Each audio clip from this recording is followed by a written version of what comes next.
নমস্কাৰ, মই নয়নমণি দাস আৰু এটা নতুন ভিডিঅ' লৈ আহিছোঁ। এতিয়া সময় প্ৰায় 7:30 বাজিলে আৰু আজি হ'ল 1 ফেব্ৰুৱাৰী যে লখিমপুৰ জিলাৰ 4জন যুৱকৰ মৃত্যু হ'ল। বাংগালোৰত এটা ব্যক্তিগত কোকো কোলা কোম্পানীত কৰ্মৰত আছিল আৰু তেওঁলোকৰ নাম হ'ল Dhirendra tight, doctor tight, Dhananjay tight আৰু জয়ন্ত।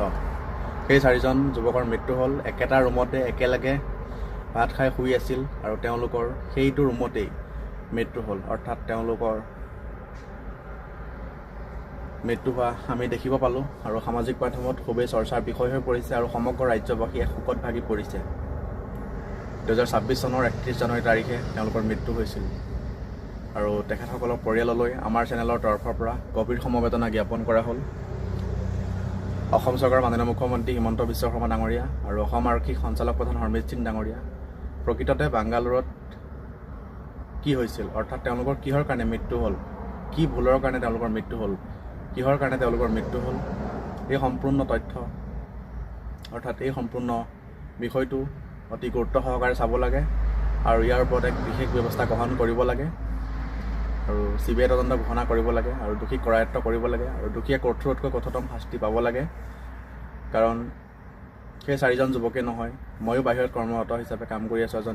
এজন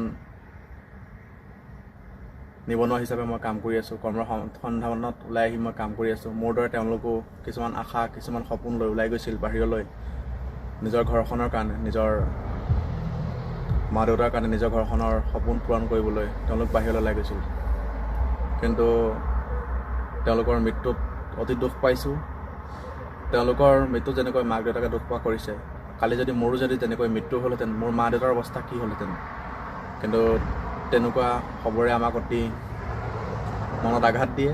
তেনেকুৱা ধৰণৰ কৰ্মকাণ্ড কৰা ব্যক্তিসকলক শাস্তি প্ৰদান কৰিব লাগে আৰু অসম চৰকাৰে ইয়াৰ ওপৰত বিহিত ব্যৱস্থা গ্ৰহণ কৰিব লাগে। অকল বাংগালোৰতে নহয়, তেনেকৈ কেৰালাতে হওক বা তামিলনাডুতে হওক বা গুজৰাটতে হওক বা গোৱাতে হওক, অসমৰ বহুতো যুৱক তেনেকৈ হেৰাই গৈছে আমাৰ মাজৰ পৰা। কিন্তু আজি যদি কেৰালা নাথাকিলেহেঁতেন, আজি যদি বাংগালোৰ নাথাকিলেহেঁতেন, আজি যদি ৱেষ্ট বেংগল নাথাকিলেহেঁতেন, অসমত কিমান যুৱক যুৱতী থাকিলেহেঁতেন নিবনুৱা হিচাপে, ভাবকচোন। কিন্তু মই বিতৰ্কলৈ কথাটো টানি নিব বিচৰা নাই, কিন্তু কথাটো 100% সঁচা। সকলোৱে গম পায় কেৰালাত অসমৰ যুৱক যুৱতী কিমান আছে, বাংগালোৰত অসমৰ যুৱক যুৱতী কিমান আছে। কিন্তু ইয়াৰ ওপৰত যাতে বিহিত ব্যৱস্থা গ্ৰহণ কৰে দোষীৰ ওপৰত, আৰু যাতে বাহিৰলৈ নগৈ অসমতে যাতে কিবা এটা কাম কৰিব পাৰে, কিবা এটা কাম কৰি যাতে খাব পাৰে, কিবা এটা কাম কৰি যাতে চলিব পাৰে, এনেকুৱা এটা সুবিধা কৰি দিব